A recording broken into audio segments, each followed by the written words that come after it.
Welcome, that's Good Sports. I am your host, Brandon. If the NFL expands the playoffs so more teams can get in, when the hell is ESPN going to expand their diversity hires to include idiots so I can get in Perna?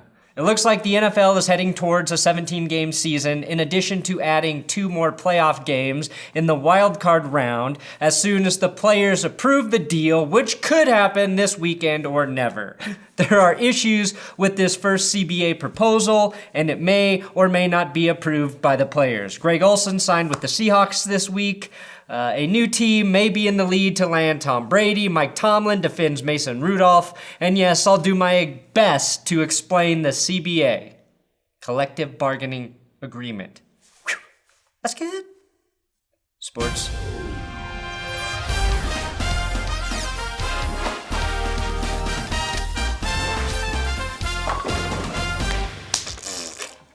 Please subscribe to this YouTube channel. Just do it. Also, don't forget, Will Keys and I do a podcast every Thursday on my second channel. Link in the description for that. And I do have more Big Dick Patreon shoutouts for. How do I change my name on this? Upping to 609? I'm not sure.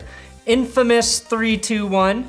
Drew B upping to $15 donation. Thank you, Drew B. Crimson Eye Studios. Salt Gravy, and Attention Clark Ray. You won't find another candidate like Anish Sandhir. Wait, is that a political endorsement? You can support this channel, patreon.com/thatsgoodsports if you want. The Chicago Bears have released wide receiver Taylor Gabriel and cornerback Prince Amukamara, who may be interested in reuniting with former defensive coordinator Vic Fangio, now with the Denver Broncos. Antonio Brown may not be playing football, but he's still taking shots like he's catching passes across the middle.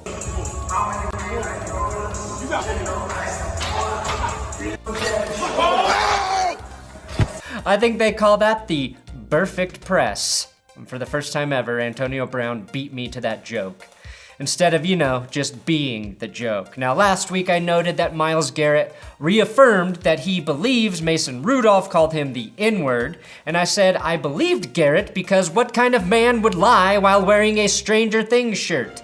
Well, shortly thereafter, Mike Tomlin vehemently defended Mason Rudolph, saying, "I think Rudolph's reputation needs to be defended and defended aggressively." He also said, "We were hacked off by what we saw this weekend." Hacked off. That's a pretty big thing for Tomlin to do as Mason's head coach. Not only because Tomlin is black, but because there is literally no reason to defend a player as bad as Mason Rudolph, publicly or for any reason ever. Here's the thing, if Rudolph is innocent, if he did not use the N-word, that's an incredibly shitty thing for Garrett to claim. The only thing shittier you could do to another man is hit him in the face with a helmet. And we all know Myles Garrett would never do that. Again, I think we all think the NFL has the audio evidence of what really happened, but they may be doing the right thing and not allowing us to hear it because that actually protects both players in a weird, messed up way. Browns fans can still hate Mason Rudolph, and Steelers fans can still hate Myles Garrett, and the rest of us can observe the circus from a safe distance while Mason can live his life as an alleged racist and not a confirmed racist, and Myles can live his life as a guy who loves poetry, would have cosplay sex with a girl dressed as a dinosaur, and may or may not be a liar. And what was it about dinosaurs that you dug so much, pun intended? The rare case where everyone looking dumb is the best solution. Now, it feels like the media keeps trying to make a story about Joe Burrow not going to the Bengals. I also saw something on the Pat McAfee show about Tua Tagovailoa not wanting to play for the Lions. Welcome to Matthew Stafford's personal hell, Tua. The Tua thing sounds legit, but the Joe Burrow thing sounds like we need drama at the first pick because it seems like such a sure thing. I wasn't sold on Burrow going to Cincinnati, though, until Gary Stryweski posted this enticing video to lure Burrow there on Twitter. Cincy, come on down to downtown Cincy. We have a building that's 40 stories high. We're also famous for Skyline Chili. Too much of it and you will probably die. What the fuck is Skyline Chili? What the is Skyline Chili? It's just spaghetti with tons of chili. Oh, thank you. The best part, though, is the very end. Just trust it's decent in Cincy. And plus, at least we're not the Browns. And that's when we all fell in love with Cincinnati. Now, Greg Olsen signed with the Seattle Seahawks for $5.5 million guaranteed on a one-year deal that could net him up to $7.7 million. Olsen's numbers have actually gone up each of the last 2 years, and that's been with Kyle Allen and an injured Cam Newton. So if you pair him with Russell Wilson for 1 year, I think he can have a pretty solid farewell season. It has also been reported by someone, and again, I have no idea if any of the sources are credible right now, because many football teams and football agents purposely put out misleading information between now and the draft. In fact, instead of sources, I should just call them sorcerers. According to some magical sorcerers, the Titans are now in the lead to land Tom Brady, which means like John Elway playing for offensive coordinator Gary Kubiak before him, Tom would be playing for a former teammate in Mike Vrabel. Now, Adam Schefter actually mentioned this on his podcast and said that the info came from Jeff Darlington, so those are actually pretty solid sorcerers. If Brady does go to Tennessee, I hope Derrick Henry leaves. I hate the thought of the perfect Derrick Henry winning Tom Brady another Super Bowl. Mariota to Tannehill to Brady would be one of the strangest QB metamorphoses since Kyle Orton to Tim Tebow to Peyton Manning. Okay, finally, here we are. The big story is the collective bargaining agreement. The only words more mind-numbingly boring in football are NFL Combine and Julian Edelman's sonnets, read by Bill Belichick. 'Twas a spunky squirrel trying to make his nut in the football world. Now, it is called the CBA, the Collective Bargaining Agreement, but the NFL owners should just call it an agreement that you fucking players better fucking sign, or we're gonna fuck you really hard with the worst version of this agreement.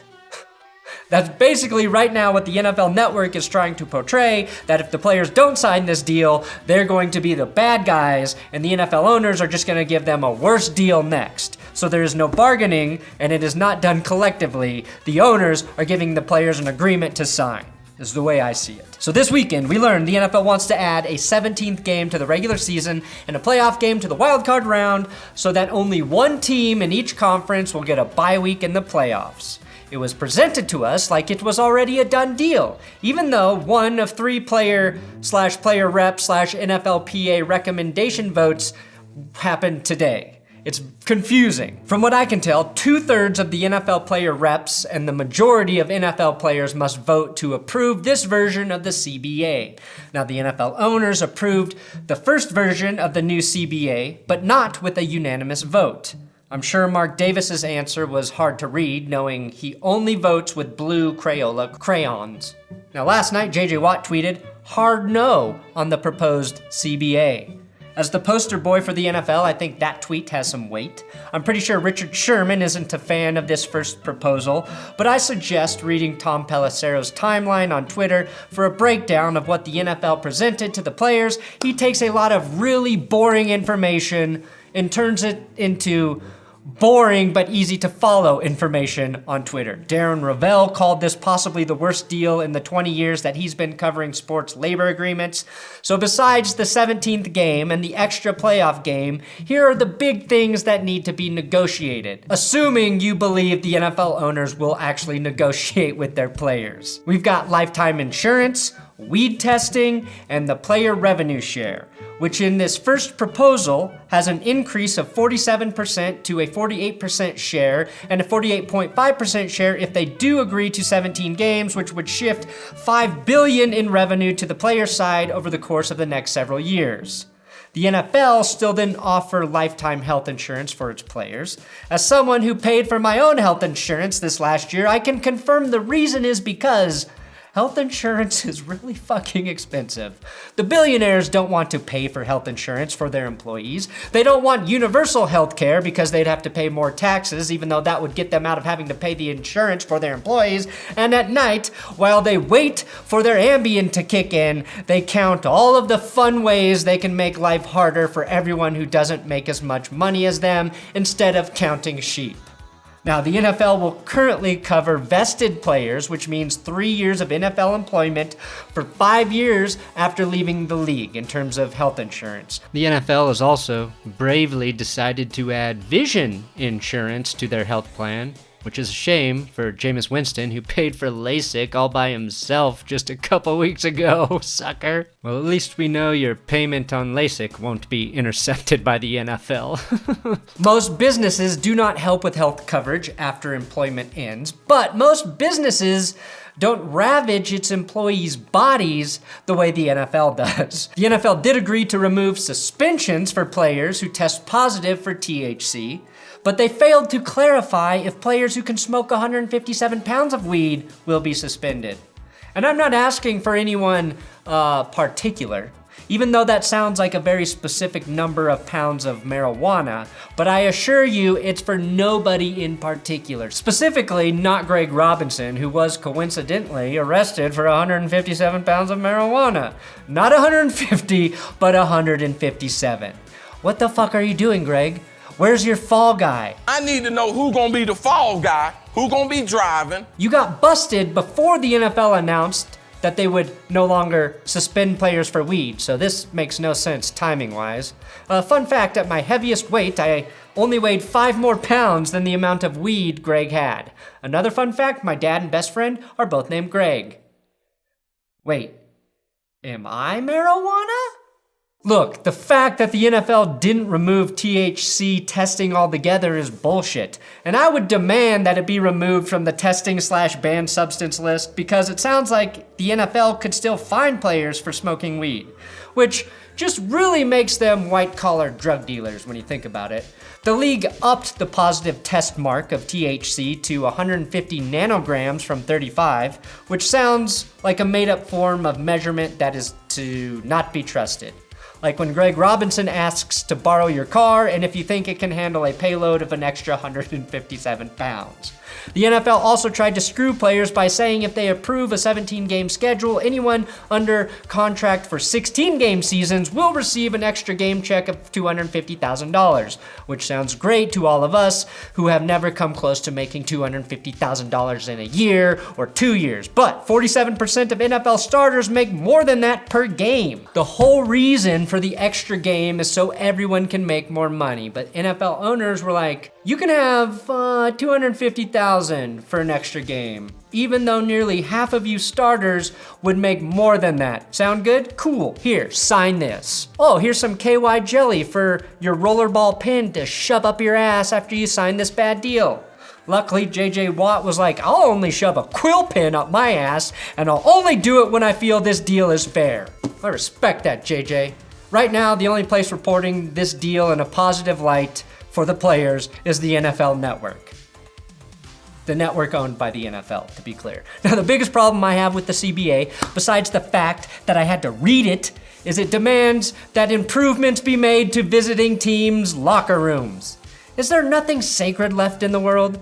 Visiting teams' locker rooms should have the amenities of a maximum security prison, and not just so guys like Greg Robinson can get a feel for their future home, but because all visiting teams are the enemy and home field advantage is a God-given right. As much as I hate the Raiders, I respected that all players had to get penicillin shots after leaving their visiting locker room, or that all players had to dispose of their personal property to get rid of the recording devices after leaving Gillette Stadium. Now, I would try and explain the NFLPA player voting process, but it's more fucked up than our election process. So, I don't think the players will approve this version, and the owners will have to give up more to get their extra games. I think. And it looks like I was actually correct about something, as the NFLPA decided to not vote on this current form of the CBA, and they wish to meet with NFL management next week and then possibly vote. So this saga will continue, because that's what sagas do. Thanks for watching another episode of That's Good Sports. Please subscribe here on YouTube. I'm on Twitter, Instagram, at Brandon Perna, if you would care to follow me in those social media places. What do I do on those platforms? Just bullshit. It's not even good, but you gotta follow me, because those are the rules of the internet.